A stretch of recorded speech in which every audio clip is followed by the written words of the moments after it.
Exato. Eu não sei se é uma vocação você ser uma figura pública. O que a gente está fazendo aqui, eu não tenho dúvida de que pelo menos 1 milhão de pessoas vão assistir no intervalo de aí 4, 5 meses. Isso que a gente está fazendo. Isso é uma escolha nossa, de alguma forma também tocar quem está ali do outro lado. Eu e você, acho que muito mais você do que eu, porque você marca as pessoas, quem te segue, quem te acompanha, curte pra caramba. Da mesma forma eu também, mas assim, eu quero ser marcante para essas pessoas de alguma maneira. E eu acho que eu neguei isso durante muito tempo. Mas você acha que isso é uma escolha voluntária? Porque o meu desespero é esse realmente. Eu gostaria de que as pessoas lembrassem de mim quando eu morresse. Isso acontece de maneira voluntária ou são oportunidades que a gente abraça? Todo mundo gostaria de ser uma figura pública. Eu acho que não todo mundo. Acho que não, né? Porque dá vontade de ser o melhor engenheiro, conhecer. Mesmo que seja num pequeno círculo, eu quero ser o melhor apicultor do mundo. Entendeu? Mas pelo menos as pessoas trabalhando com abelha vão saber. Eu acho que não todo mundo. Acho que assim... porque uma coisa é você ter medo da morte. O que todo mundo tem em geral. Outra coisa é você querer ser lembrado por 1 milhão de anos. Mesmo que para isso você morra. Que é o caso do Aquiles. Né? Então, assim... Tanto que você, quando você estava falando, eu quero ser lembrado... Tá? Aí você falou assim... Lutar numa guerra. Veja que foi justamente o exemplo que você deu. Exato, lutar numa guerra, que era o caso do Aquiles. Certo? E ele, mesmo sabendo que ia morrer na guerra, ele preferiu morrer, mas ser lembrado por 1 milhão de anos. Eu não acho que todo mundo tem esse tipo de ansiedade. Não é o mesmo do medo da morte, entende? Porque, inclusive, uma das formas de você poder ser lembrado por 1 milhão de anos, ou quantos anos for, é se você perder a vida fazendo o que você está fazendo. Certo? Como no caso de muita gente que a gente lembra, porque teve uma vida extremamente trágica. Como, aliás, a mãe do Aquiles diz para ele... Porque, normalmente, toda glória é acompanhada de uma ruína, ela fala. Então, assim, aqueles que, de fato, vão para a glória por 1 milhão de anos, se fuderam em grande oportunidade. Né? Foram na hora certa. Né? Então, assim, agora, a coisa do debate público, assim, de ir para o debate público, eu entendo que algumas pessoas... quando... resolvi fazer filosofia, né? E eu estava lá, acho que no primeiro ano já da graduação. Eu tinha vindo de 5 anos de medicina, então eu não era mais um moleque, né? Quando eu resolvi fazer filosofia, eu decidi que eu ia para a guerra, quer dizer, senão eu tinha ficado médico. Sim, né? sim. Então, quando eu estava no primeiro ano, eu era um leitor assíduo do Paulo Francis, né? E eu gostava demais. Né? Até ele vir a falecer em 97. Já no Estadão. Naquela época ele estava na Folha. E eu lembro claramente que para mim era muito claro, e eu dizia na faculdade, eu vou escrever na Ilustrada. Isso era um foco. Porque eu, quando fui para a filosofia, a minha intenção era dar aula, estudar, porque eu já sabia que eu gostava de fazer essas coisas, mas eu queria ir para o debate público. Eu queria marcar o debate público, fazer parte da discussão, e não só dar aula, que é uma coisa que eu continuo gostando de fazer, mas eu queria ir para a discussão pública. Então, eu escolhi isso. Grande parte dos colegas não pensa nisso, nem nunca pensou nisso. Mas a sua escolha por ir para o debate público também foi uma maneira de ser notado, e eu não vejo problema nenhum nisso. Quero me tornar uma celebridade, quero me tornar um cara conhecido. Eu busquei muito, eu super admito. Eu pensei nessa coisa de ser conhecido também, mas para mim sempre foi... Eu queria ser conhecido como alguém que era filosoficamente corajoso, então eu queria ser conhecido. Mas eu queria ser conhecido dessa forma. Se alguém me perguntasse se eu queria ser um médico famoso, para mim não significava nada. Para mim significava ser conhecido como sendo um filósofo no Brasil que de fato marcou a história da filosofia no Brasil. Imagina que frustrante, então, imagina que frustrante, por exemplo, nesse universo de reality show. Tem muita gente que vai para esses reality shows com a ideia de que, porra, talvez a exposição que o Big Brother me dê vai me tornar um arquiteto conhecido. Sim. E aí o sujeito, ele é um ex-Big Brother que brigou com a Carlinha Djugo Djugo. E ele é conhecido por isso. E ninguém, que as pessoas estão cagando pro trabalho de arquiteto dele. Ele imaginou, entendeu? Que ele ia ser o... Quão frustrante é Não, isso? mas isso é bem um lado sintomático dessa discussão toda, né? Porque o reconhecimento do trabalho é muito bom. É. Você saber que pessoas reconhecem. Quando eu encontro molecada na rua mesmo, certo? Que é bater selfie, né? E conta, olha, eu comecei a ler filosofia por sua causa, ou eu resolvi estudar filosofia por sua causa, ou mesmo que não tenha essa coisa da filosofia no meio, mas que me segue, reconhece o trabalho, ou gente mais velha. Quer dizer, isso é muito bom, né? Agora, imagine você ir para um ambiente como o Big Brother ou qualquer outro programa, com este objetivo de bombar nas redes sociais, e você passa a vida tendo que... Você sai de lá e você vai ter que passar a vida fazendo algum tipo de merda para continuar bombando. O cara fica escravo da desgraça. Eu acho assim. Eu tenho um preconceito contra essas coisas.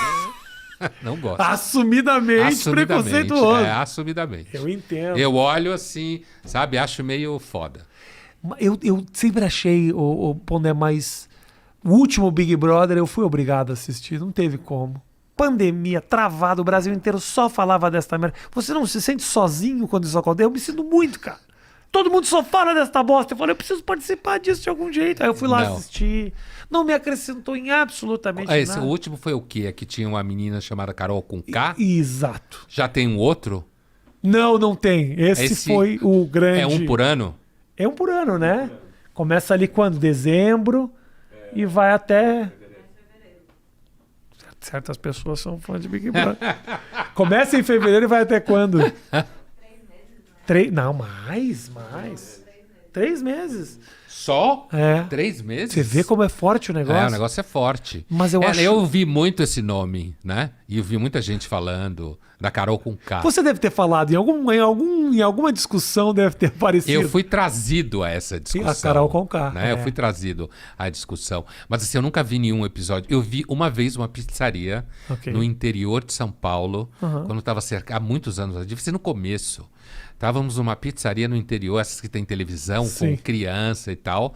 E foi um episódio em que uma mina fazia uma boquete num cara. Certo? O que você estava assistindo chamava meninas... Sexy Hot. Era numa pizzaria mesmo. E aí, cara, as crianças, as meninas, adolescentes da mesa ficaram olhando assim pra televisão, né? Aí alguém mandou desligar a televisão. Então, assim, agora, eu não sinto muito essa falta, porque talvez eu nunca tenha assistido tanto programa de televisão assim, entendeu? Entendi, tava televisão. Inclusive, quando eu era criança, a televisão era uma coisa regrada pelos pais, né? Além de ter menos opção... Não tinha tanta opção. Não tinha tanta programação, então a televisão não era uma coisa que... Você não tinha que estar olhando para uma tela o tempo todo e sabendo o que está acontecendo na tela. O mais louco da história do reality show é que você tem o 24 horas, né, que são câmeras ligadas o tempo inteiro naquelas pessoas, mostram o dia a dia daquele lugar, e você tem o que seria uma espécie, uma retrospectiva de meia hora que aparece na Globo, onde eles pegam os melhores momentos que aconteceram naquele tem dia. isso? Tem. Que aí passa em canal aberto? E é nessa... passa até na Globo. Eles pegam o dia, eles editam esse dia, às vezes em 20 minutos, e mostram... Cenas mais sangrentas. E aí... Mas o problema é o seguinte, e aí é nessa edição que eles constroem as personalidades, eles constroem quem que é o bonzinho, quem que é o malzinho, quem que tá sacaneando, quem que é o vilão. E nisso rola muita injustiça. Porque eles levantam vilões que, na verdade, foram injustiçados. Eles colocam como vencedores aqueles que, na verdade, não venceram absolutamente nada. A menina que foi a grande destaque desse ano, eu tô dando um workshop de reality show, de Big Brother pro Pondé. Esse ano, o grande destaque era uma menina chamada Juliette, que eu faço questão de todo episódio do Mais Que 8 Minutos falar mal dela. Todo episódio. Porque você tava torcendo por outra? Eu quero... Não, meu envolvimento não era tão grande assim. Porque eu achei uma sacanagem, que é o seguinte: todo mundo na casa não gostava da menina. E eu, de vez em quando, assistia no Globoplay as câmeras, as discussões. A menina absolutamente insuportável. Talvez hoje ela seja uma pessoa legal. Talvez fora daquele ambiente ela seja uma pessoa muito legal. Mas ali ela era insuportável. Mas ela era uma mulher nordestina, com sotaque, com uma postura, que em algum momento ou outro a casa inteira deu de cacete. A Globo levantou essa menina...